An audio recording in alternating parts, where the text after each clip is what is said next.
4 chamber आपको मिलते हैं। जो ल्यूमेन होता है यह आपका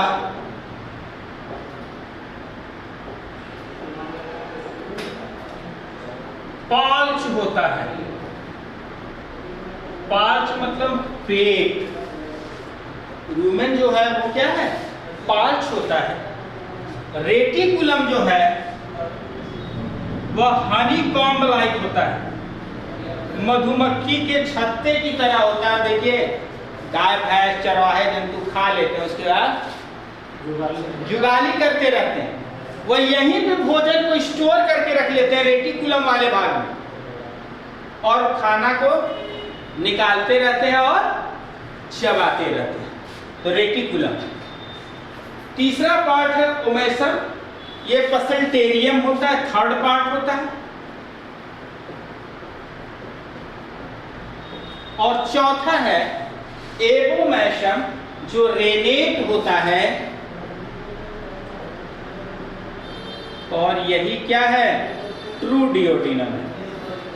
ट्रू डिओडिनम है।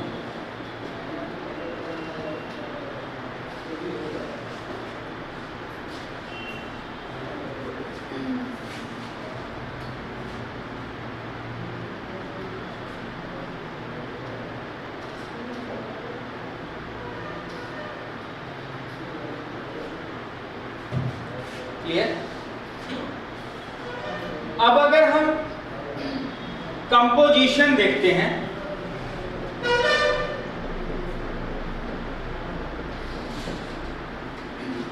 गैस्ट्रिक जूस का, तो गैस्ट्रिक जूस में सबसे अधिक क्या मिलता है हमको? वाटर 99.5%। और क्या मिलेगा हमको? HCl मिलेगा 0.2 से 0.3%।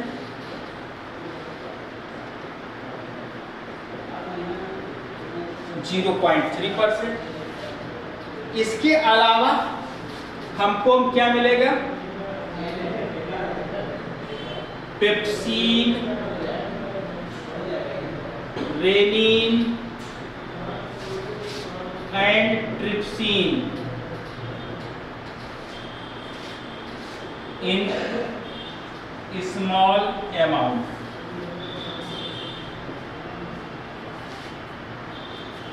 और क्या मिलेगा? एक चीज छूट गया, म्यूकस। म्यूकस, पेप्सीन, रेनिन और ट्रिप्सिन जो है वो स्मॉल अमाउंट में मिलेगा। और अगर इसका पीएच देखें कितना होता है? 1.5 से 2.5। सर रेनिन जो है ये क्या डाइजेस्ट कर रहा है? बताते हैं आपको, आने दीजिए। रेनिन दूध पीते हैं? दूध को 13-14 साल तक दूध पीना ठीक है। हम लोग भी पीते हैं दूध, लेकिन मजबूरी है, आदत है। लेकिन दूध में जो हमको चाहिए, क्या चाहिए दूध में हमको? कैल्शियम। हमको वो तो और भी सोर्स है, कैल्शियम, फैट, बाकी चीजें और सोर्स से ले लें। मिल्क में है क्या जो बच्चों के लिए बहुत जरूरी है? वो है केसीन प्रोटीन। अभी बताते हैं आगे। केसीन प्रोटीन, और केसीन प्रोटीन का डाइजेशन 13-14 साल तक की उम्र तक होगा, क्योंकि उस समय तक रेनिन एंजाइम सिक्रीट होता है। उसके बाद रेनिन एंजाइम का सिक्रीशन बंद हो जाएगा। समझ रहे? तो अब आप दूध लेंगे तो फैट मिलेगा, कैल्शियम मिलेगा, फास्फोरस मिलेगा, हड्डियां मजबूत। लेकिन जो आपको केसीन प्रोटीन चाहिए वो आपको फैसेस के रूप में, मल के रूप में शरीर से बाहर निकल गया, उसका डाइजेशन नहीं हो पाएगा। केसीन प्रोटीन का डाइजेशन नहीं होगा। माइन्यूट अगर होगा तो माइन्यूट अमाउंट में होगा जो डाइजेस्ट नहीं कर पाता है। तो ये जो है एंजाइम, कभी बताते हैं ये सब एंजाइम क्या होगा? फिर इसका एब्जॉर्प्शन कहाँ होता है? निकल गया तो एब्जॉर्प्शन कहाँ होगा इसका? रेफरेंस के रूप में निकल गया शरीर से बाहर। ये रेफरेंस के दूध इसलिए खाते हैं कि क्योंकि थोड़ा सा जो है आपकी डाइजेशन के प्रोसेस को ठीक रखता है। थोड़ा सा इसमें क्या कहते हैं, कैल्शियम फॉस्फेट की मात्रा अधिक होती है ना? इन सब चीज एनर्जी मिलता है, लेकिन हमको जो मेन चीज चाहिए वो कहाँ मिल रहा है? है ना, मिनरल्स वगैरह मिल रहा है। जो प्रोटीन हम लेना चाह रहे हैं वो नहीं। तो जैसे अब क्या रोल करता है, देखिए अगर हम रोल देखें तो रोल ऑफ एंजाइम्स अगर देखते हैं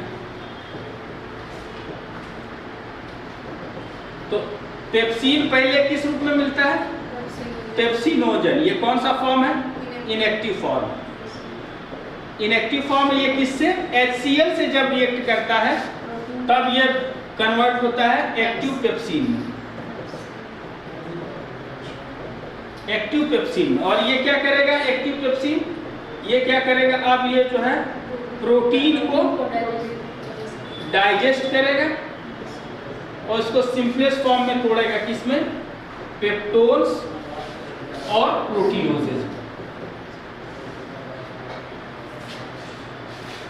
पेप्सिन रेनिन है, तो रेनिन किस रूप में मिलेगा? प्रोरेनिन के फॉर्म में। प्रोरेनिन के फॉर्म में। ये इनएक्टिव है। और ट्रिप्सिन मैंने गलती से बोल दिया, ट्रिप्सिन नहीं, वो लाइपेज होता है, उसको बना लीजिएगा। लाइपेज एंजाइम होता है, ट्रिप्सिन गलती से बोल दिया मैंने। इनएक्टिव फॉर्म में प्रोरेनिन होता है, ये भी HCl से रिएक्ट करेगा और किसमें कन्वर्ट होगा? एक्टिव रेनिन में। एक्टिव रेनिन में। और ये रेनिन क्या करता है? Milk protein casein. केसीन है, ये क्या है? मिल्क प्रोटीन है। इसको रेनिन कन्वर्ट कर देता है पैरा केसीन में। ये कैसा होता है? सेमी सॉलिड होता है, curd like. Semi solid curd like structure में इसको क्या कर देगा? ये कन्वर्ट कर देगा। ठीक। फिर उसी तरह से तीसरा है लाइपेज। ये लाइपेज ऑलरेडी एक्टिव फॉर्म में होता है, गैस्ट्रिक लाइपेज। ये चूंकि गैस्ट्रिक जूस में है इसलिए जो है ये ऑलरेडी एक्टिव फॉर्म में है। और ये किससे क्या एक्ट करता है? फैट से। तो फैट को किस में कन्वर्ट कर देता है? फैटी एसिड और ग्लिसरॉल। फैटी एसिड और ग्लिसरॉल। लाइपेज कर लीजिएगा, उसको बोलने के क्रम में लिखा गया।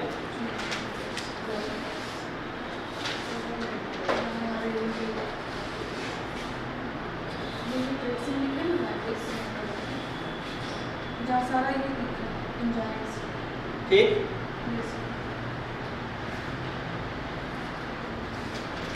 अब हम लोग देखते हैं स्टमक के बाद इंटेस्टाइन।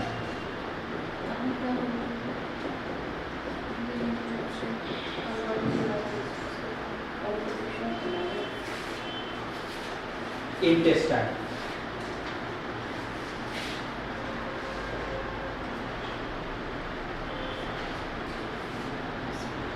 कितना लंबा होता है इंटेस्टाइन मानव में? 7 मीटर लंबा तो केवल स्मॉल इंटेस्टाइन है ना। उससे लार्ज इंटेस्टाइन भी फिर 1 से 1.5 मीटर लंबा होता है, 8.5 से 9 मीटर लंबा होता है। तो दो तरह के पार्ट हो गए इंटेस्टाइन में, small intestine, large intestine. Small intestine की लंबाई आपने कहा कितना? 7 मीटर।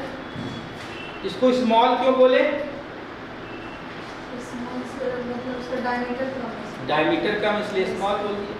यहीं पर डाइजेशन होगा। और जो लार्ज इंटेस्टाइन है उसमें डाइजेशन के बाद फूड पार्टिकल्स का क्या होगा? एब्जॉर्प्शन होगा। किसके थ्रू होगा? माइक्रोविलाई और लैक्टियल्स के। तो पूछता है कि माइक्रोविलाई किसका एब्जॉर्प्शन करेगा, लैक्टियल्स किसका एब्जॉर्प्शन करेगा। लेकिन अब आज नहीं पाए। ठीक है, 5 बज गया अब सुबह। यहाँ तक कोई दिक्कत नहीं।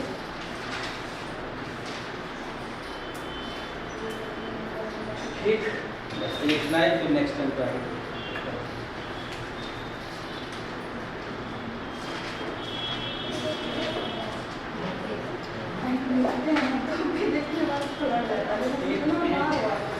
हो जाता है, मेरा तो एग्जाम में हो जाता है।